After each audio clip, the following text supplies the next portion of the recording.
Ah, yes, so I've heard. So young, and yet you've already got quite the reputation. Wait, are you Outlanders? Yep, we're travelers who just arrived in Natland not too long ago. No, I mean, I was aware that you're travelers. It's just no one told me that you're Outlanders. No, the only thing she said is that a new hero had pledged herself to the plan, but we'd need to forge an ancient name to ensure she'd be able to return safe and sound. And she did mention that it would be quite difficult to forge an ancient name for them, but at the time, I thought she was just commenting on my skills. But I seem to understand where the true difficulty lies now. Oh, I wouldn't go that far. I'm used to it, really. I just need a moment to process things. The Pyro Archon's requests are always difficult to fulfill, and we used to argue a lot. Honestly, it's probably for the better that she didn't bring this up at the time. Anyway, I can't argue with her if she isn't here, and it'd be pointless to take my anger out on someone else. But, just because I understand her rationale doesn't make me any less upset. After all, she must have known that forging an ancient name for an Outlander is an impossible task. It's impossible? As you probably know, an ancient name is a symbol of a hero's spirit and glory, which grows even richer and heavier as generations of successors inherit it. We forge ancient names by engraving the heroic deeds of an individual who will become the first hero of that particular name.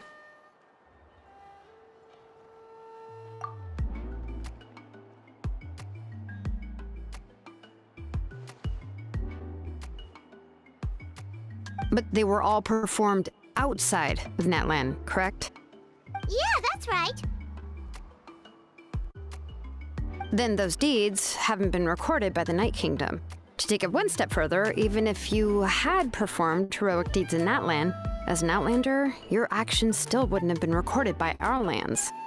Only memories and experiences that have been acknowledged by the Wyab can be used as a basis for an ancient name. Even the greatest of craftsmen cannot create something out of thin air, you know. That's just how it is. Seems the Wyab don't want just anyone to get a name, huh? Mawika, of all people, should know better than anyone, yet she's still entrusted the task of forging the ancient name to me. Oh, Paimon gets it. Nobody's happy being asked to do the impossible.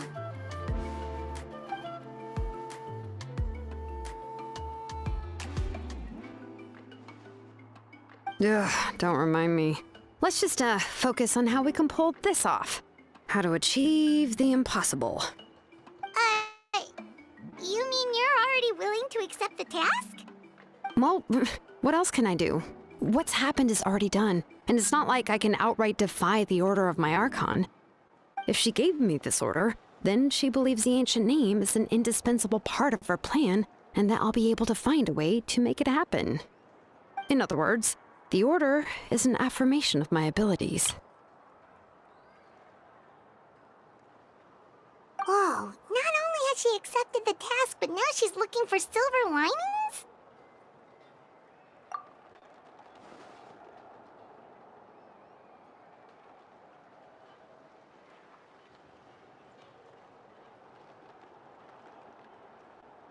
The key is getting the Wyab to somehow acknowledge the traveler's existence and record her heroic deeds.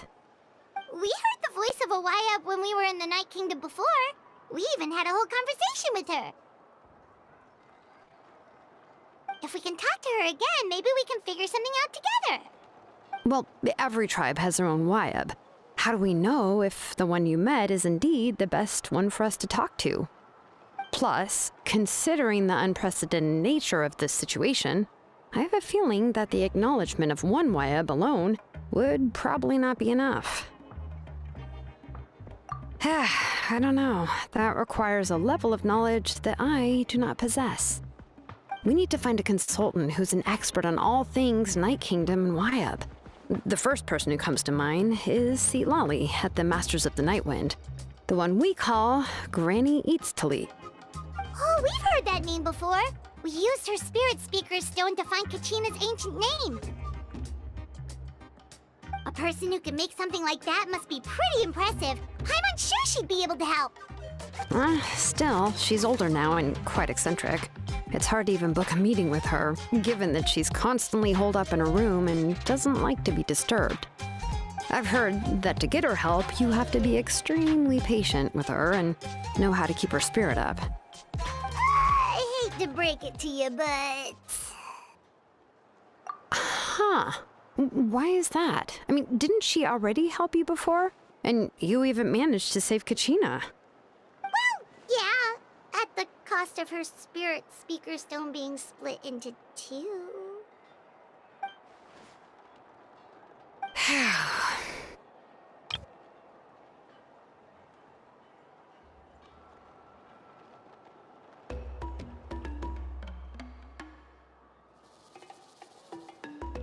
Great going, Moeka. We're already off to a rocky start here. In that case, I guess your only option is to try to emphasize that this is an important order from the Pyro Archon. Hopefully, Seat Lolly would still want to show respect to the Archon. I'll also write you a letter on your behalf. If you can find someone to deliver it and mention some good things about you, then that should help too.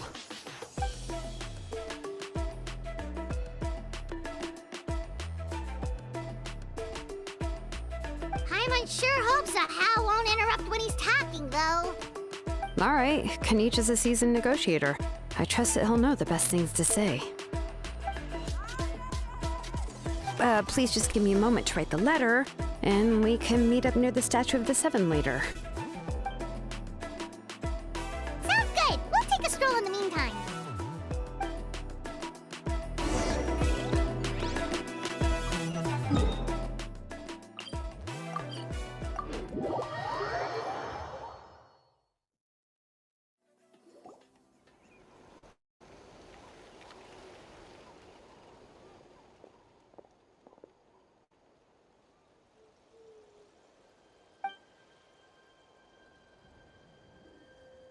I'm sorry to put this on you, Kinich.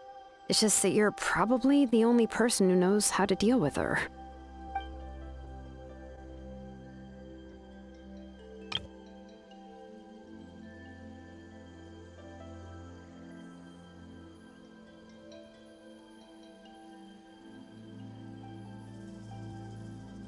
Oh, wait, so Kachina and the Traveler also know about the plan?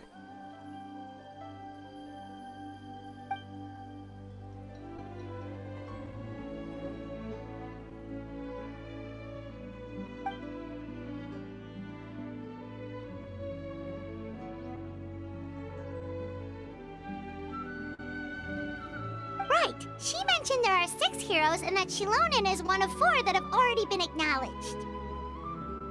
Oh, well, then I suppose there's no need to keep any secrets between us. Having companions walk by your side is perhaps the best solace when facing such a bleak reality.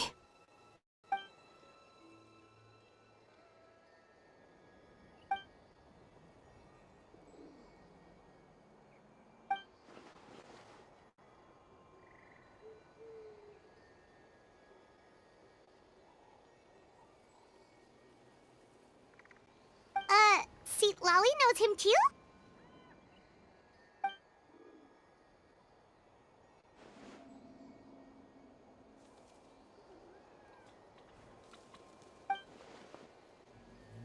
Given how the Masters of the Night Wind love to babble about dreams and revelations, they're already a pretty strange bunch to most. I've never met Auroran, but if they consider him the odd one, he's got to be pretty far out there.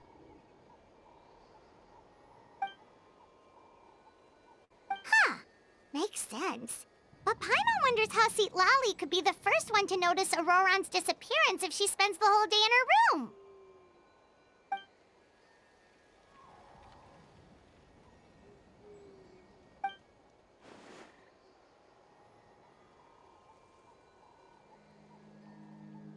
Huh, so if I'm following, you mean we'll help her investigate Auroran and the captain's whereabouts?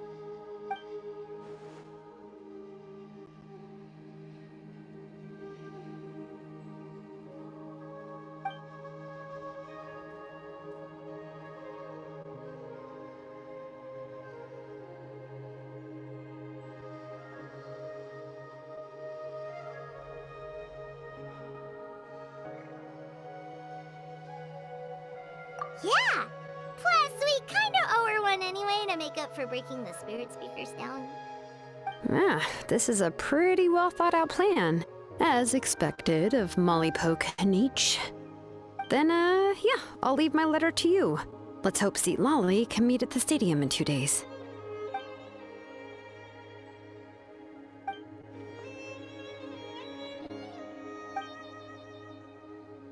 Okay, then let's part ways for now.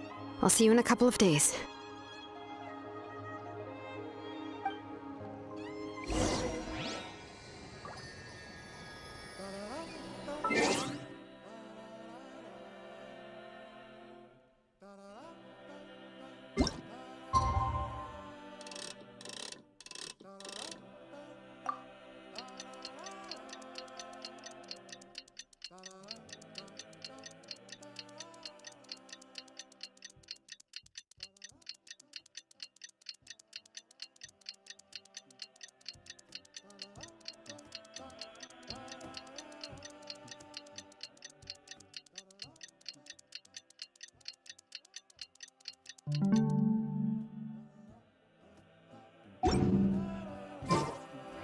I'm not. Oh, it's time to meet up with Shilonen. Let's ask her how things have been going. Ask away.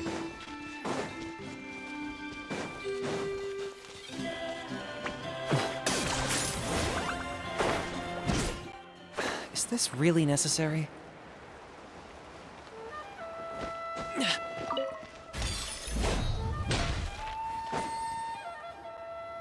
Shilonen, how's everything going? Oh, hi, Traveler and Paimon. I have bad news. Seat Lolly did not reply to our request, although I suppose I'm not too surprised. Huh? You mean she didn't even bother to give kinich a response? Guess she really does have quite the ego then.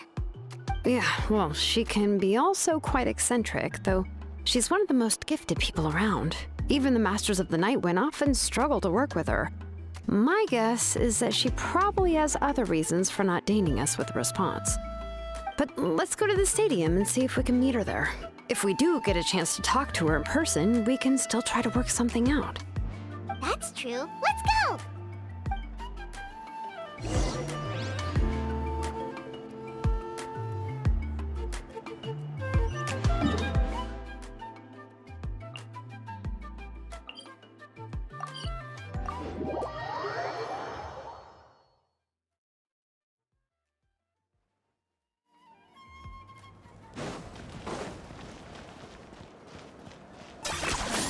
You really are a one-trick pony, you know.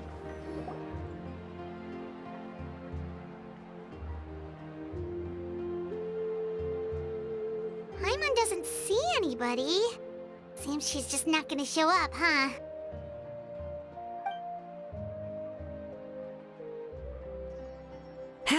Well, we tried to be as considerate as we could, but she's under no obligation to help. That might be true, but this is still a request from the Pyro Archon, right? Shouldn't a subject always answer the call of their Archon? A subject? Well, if you ask me, I'd say we're all more like friends with the Archon. Yes, Mawika is our leader, but that doesn't mean there's any kind of tall barrier between us and her. The only thing is that she often has very high expectations of us.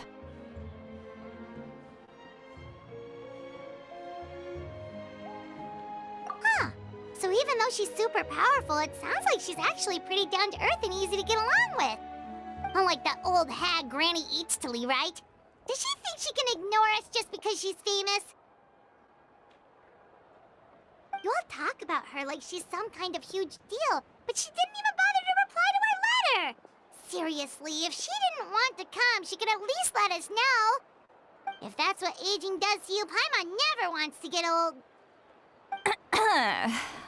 Oh, really? So, that's how you see me? Huh? Who's there? Who's talking next to Paimon? Oh, don't mind me. I'm just a disgruntled old hag, right? Come on, relax. I'm sure my bark's worse than my bite. Huh? See, Lolly. Your seat, Lolly? Your Granny Eatsley? Yes, Granny Eatsley. But emphasis on Eatsley, not Granny. Ah, you must know this trope from light novels, surely. They use it all the time. The young man who's actually the oldest person in the room. The girl next door who turns out to be a seasoned veteran. The wise sage who looks like a little kid. Oh, wipe that look off your face! You've seriously never seen an older lady that doesn't look her age? Okay, well, don't go thinking it's a trick either. See? I'm barely wearing any makeup. Did I forget to mention? She's called Granny, but she's actually pretty young.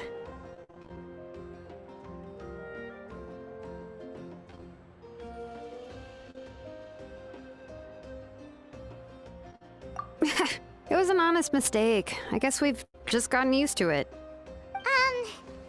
I'm sorry. So, how old are you actually? What? How dare you? Don't you know it's rude to ask a lady her age? Paimon really didn't mean to offend you, it's just that your case seems really unique. Oh, Paimon just wanted to apologize, but now she's putting more and more of her foot in her mouth. Really, Paimon just got a little mad since we thought, well, you were gonna leave us out to dry. It was my idea to invite you here, Seat Lolly. So if you're upset, you can just take it out on me. All right. I was only joking. I didn't mean to chastise anyone. There's really no need to take all this so seriously. If anything, I'm gonna feel awkward if we keep this going. I received Kinich's letter and was planning to attend this meeting. Since I had already decided to come, I figured there was no need to draft a reply that simply said, "Understood." Besides, just showing up is the most important part, no? But, of course, it's also natural for people to get held up by one thing or another as they're trying to leave the house. It certainly was a bit awkward to see that everyone else had arrived before me. At first, I was thinking of quietly sneaking over, but since you were already here waiting for me, I started to think about how I should phrase my apology, only to hear you all talking smack about me.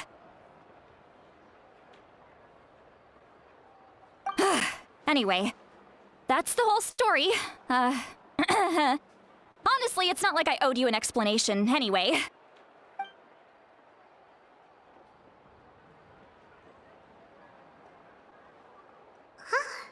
What's with that expression? Was she feeling embarrassed just now?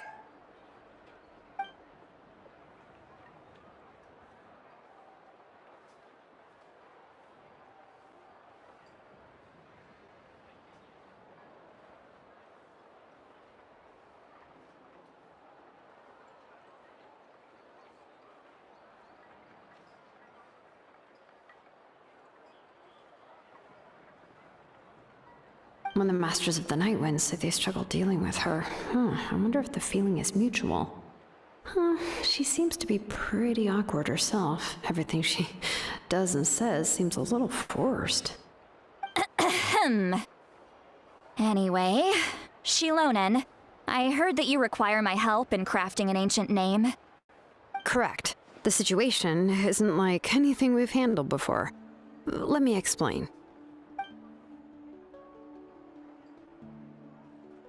I see. So Mauika has asked you to forge an ancient name for an Outlander. Well, that would be a first. And you've also heard all about Auroron. I must say, he's always been a good kid. I can't see him joining the Fatui of his own volition. He must have been coerced somehow. Yeah, that's what we came here to ask you. We'll help bring Auroron back if you help us solve the problems of forging the ancient name. What do you think?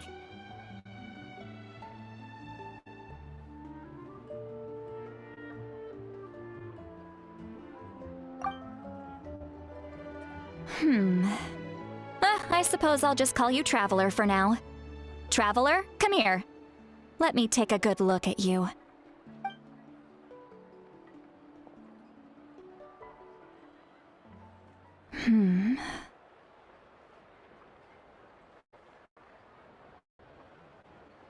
Wealth leads to unending conflicts between people.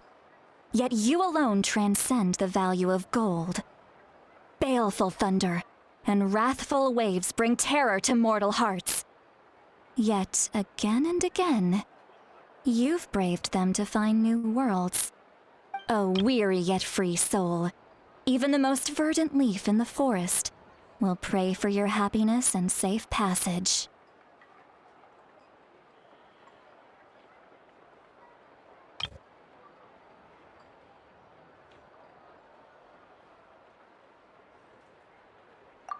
Those are all the things that I could see in you. You've experienced far more than even most mortals could dream of. You possess the heart of a sincere hero, along with the conviction to lift a torch above your head and walk headlong into the night.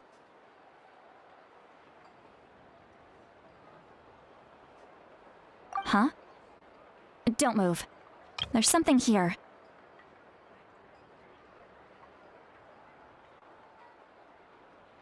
Huh?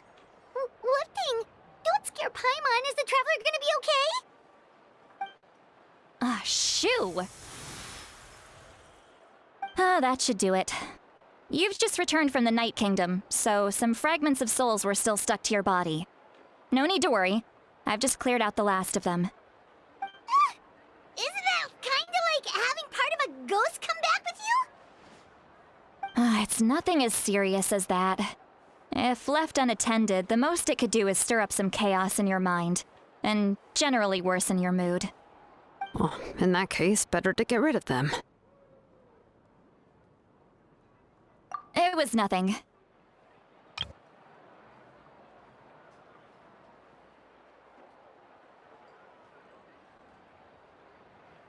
Shilonen, let's follow your proposal. Once you've brought Auroron back, I'll take you to see the Lord of the Night. The Lord of the Night? But don't we need to talk to the Wyab of the tribes?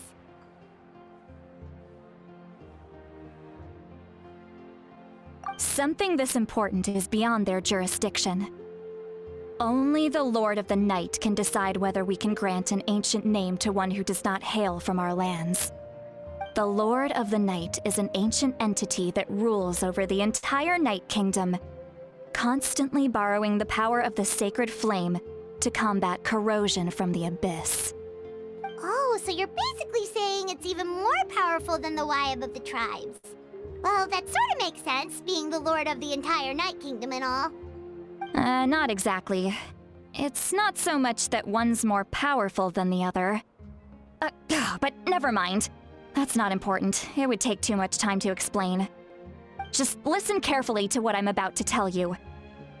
The Lord of the Night is currently in a deep slumber, and we can only communicate with its consciousness while in a trance. In other words, in a dream. But I will need to prepare a few more things if we are to hold a ceremony to achieve the state of the trance. I'll make a list. Can any of you get everything for me? I can go. It'll probably be a long list, so better leave it to someone who knows all the local vendors. Sounds good. Then we'll go with St. Lolly to track down Auroron. Phew, the Fatui are nothing to scoff at, so please, be careful during your investigation. If you need any help, just come find me. Yep, we'll be sure to play it safe.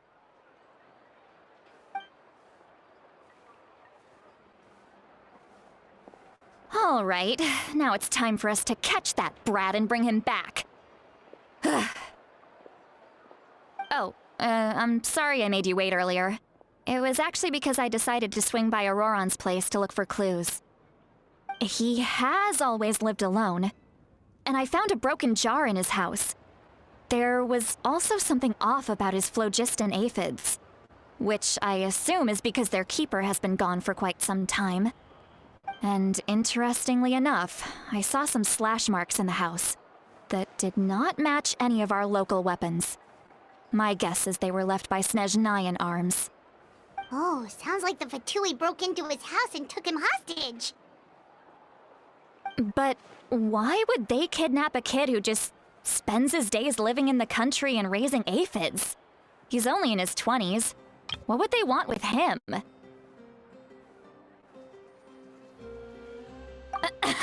That's not to say that I believe he's totally innocent, of course. Since he's the only one who was kidnapped out of everyone in Natlan, he must have done something to attract their attention. In any case, we'll get to the bottom of this once we manage to get him back here. I'm truly sorry to put you two through all this trouble with me. But please help me get him back. You can count on us! All right, then let's start by heading to where Auroron was seen last.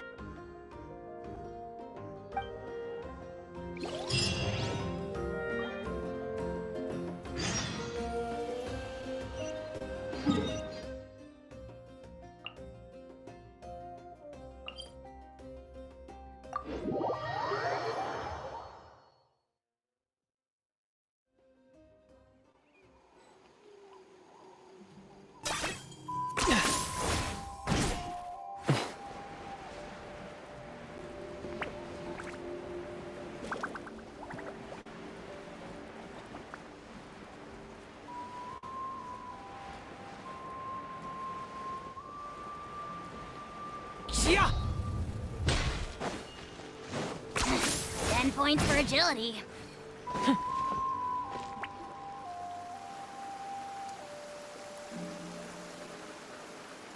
This is the spot. An eyewitness claimed to have seen Auroron speaking to some Fatui soldiers here. I don't know how much you're willing to believe me, but Auroron really is a good kid. I see no reason why he'd suddenly get involved with the Fatui. I'm convinced that what the witnesses saw was actually the Fatui coercing him, or perhaps trying to extract information. However, I doubt anyone would believe me, given there are no signs of a fight. Didn't kinich say that she's a big name in Natlan? Feels kinda weird to see her so frustrated and helpless like this. Auroron? Well, he was left at the side of the road as an infant, and the people of the tribe took him in. You could say that everyone had a hand in raising him. He learned a lot from us, and once he reached adulthood, he built himself a house out in the countryside. He spends most of his days growing vegetables and raising aphids, living off of what he harvests from the garden. He's always been such a good kid. He would even get his friends to deliver whole bags of fresh produce to my place.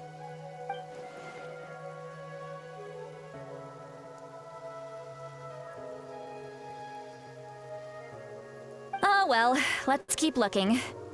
He can answer all of our questions once we find him.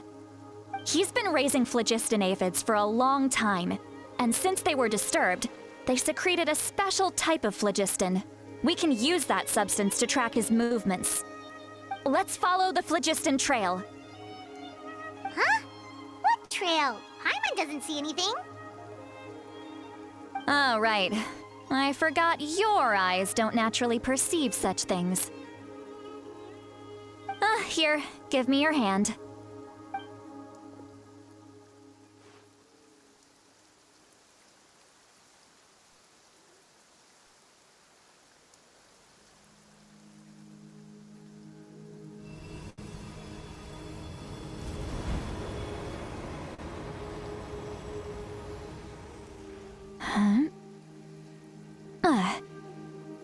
How about now? What do you see?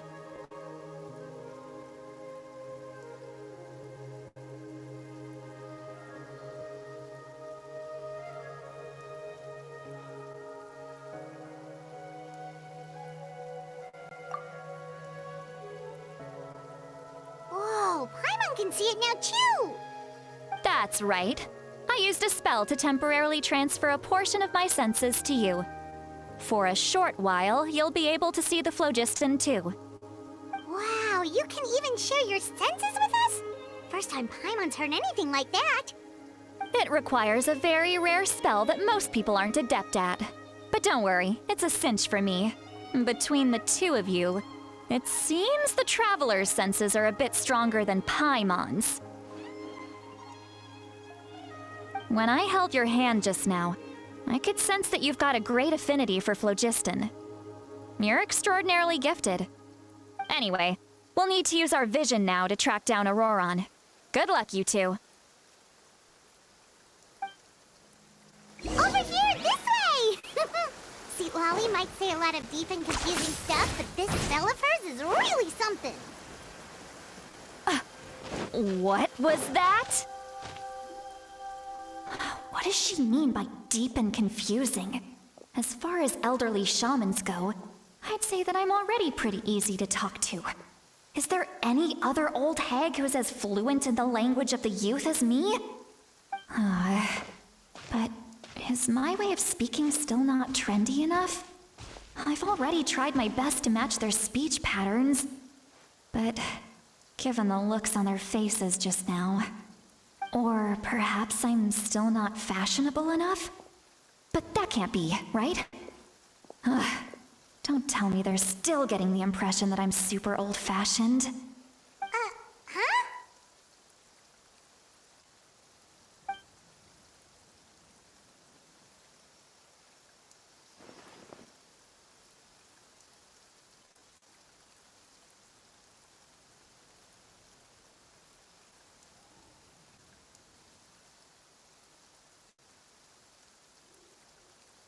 Was that Seat Lolly's voice?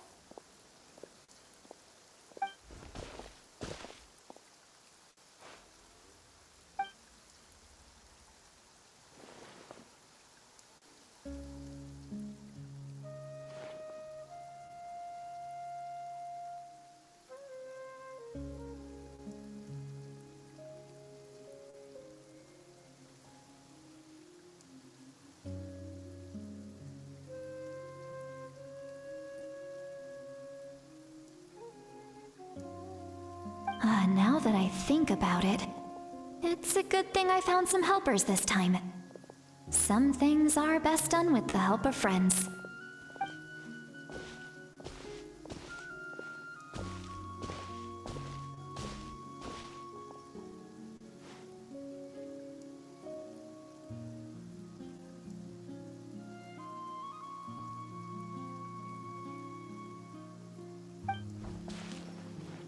Oh?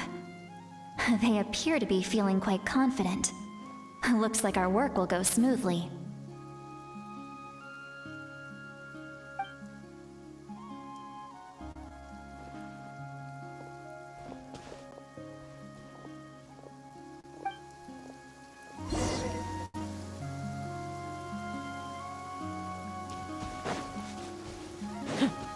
Hey, looks like there's a new camp over there. Yep, judging by Paimon's experience as a guide, it definitely looks like people set up camp here. Wait. The phlogiston here is a bit odd. Let me see. Paimon sees a small shape here. Could it be some sort of symbol? This is a distress signal for the Masters of the Night Wind. Only someone from our tribe would recognize it. So Auroron was indeed being threatened. We've got to find him, fast. Leaving such a subtle mark implies that he was trying to be discreet. In other words, he was probably under the Fatui's watch. If they notice us, we can just charge in and fight them to the death. But what if my darling grandson is also there? I can't have him caught in the crossfire. No, I've got to be careful. Otherwise he'd get hit as well. How annoying. No, I've got to stay calm and keep my composure.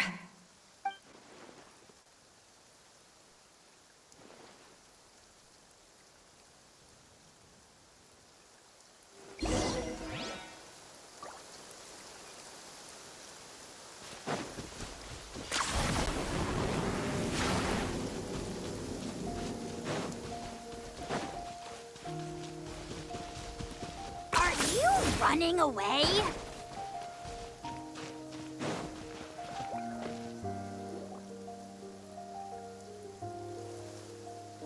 You're traces of people staying here too. Wait a second. The phlogiston around here is jumbled up. I can also smell a mix of elements in the air. Pyro, electro, and some other elements as well. Kinich told us that you were super amazing. No wonder you can sense so many more things than us.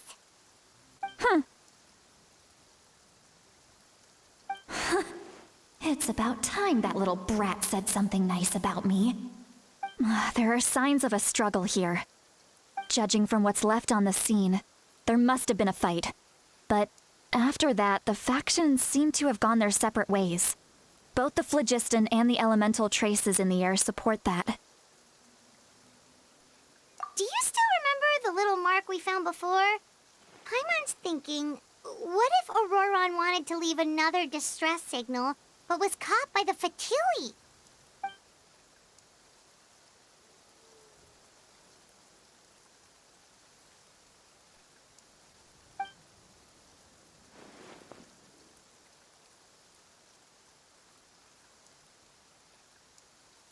Given there are 2 signals leading from here, we should split up as well.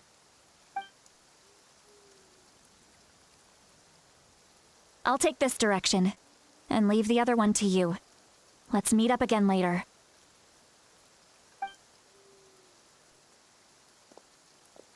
Auroron, what the heck were you doing? It's one thing to trouble me, but now I had to bring other people into this as well. You little brat. And off she goes. Traveler, did you hear all of that as well? Once Seatlolly left, that voice went away as well.